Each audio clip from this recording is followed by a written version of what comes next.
Hi hello నమస్తే welcome to my channel భయ్య. ఈ ఛానల్ కొత్తగా చూస్తున్నట్టయితే ముందుగా సబ్స్క్రైబ్ చేసుకోండి. అలాగే నేను చెప్పే సమాచారం అందరికీ షేర్ చేయండి భయ్య. ఐదే రోజు మన టాపిక్ వచ్చేసి మన డెకాయిట్ గ్లిమ్స్ గురించి భయ్య. నాకు తెలిసినంత వరకు అడివిశేష్ గారు ఇలాంటి సినిమాలు చాలా కామన్ అని చెప్పచ్చు. అలాగే ఈ సినిమా కూడా హిట్ కొట్టడం చాలా కామన్ అని చెప్పచ్చు భయ్య.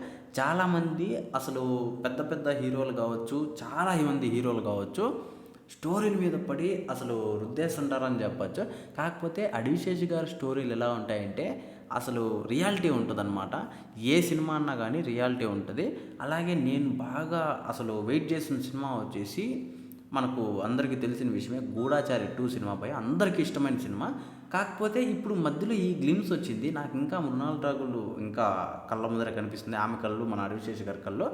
యాక్చువల్గా దీన్ని పక్కన పెడితే నాకు తెలిసినంత వరకు గూఢాచారి 2 వస్తుంది అనుకున్నాను భయ్య. నేనైతే ఇప్పుడు అంటే ప్రజెంట్ గూఢాచారి నుంచి అప్డేట్ ఏదైనా వస్తుంది అనుకున్నాను, గూఢాచారి 2 నుంచి. కాకపోతే ఇక్కడ కొత్త విషయం ఏంటంటే కొత్త సినిమా నుంచి వచ్చింది, అది ఇంకా హైలైట్ అని చెప్పొచ్చు.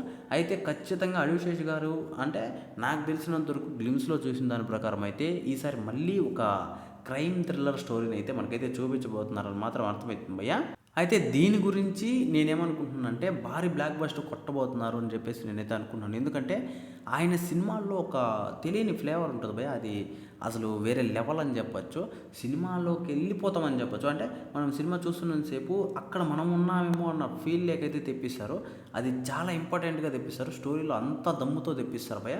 నాకు అది ఒక్కటి బాగా నచ్చుతుంది ఆయన సినిమాల్లో అని చెప్పచ్చు. అలాగే ఇప్పుడు నేను చెప్పినట్లు గూఢాచారి 2 కోసం ఎంతమంది వెయిట్ చేస్తున్నారో, అలాగే ఈ గ్లిమ్స్ ఎలా అనిపించిందో కింద కామెంట్లు తెలియజేయండి భయ్య. మర్చిపోకుండా తప్పకుండా దయచేసి.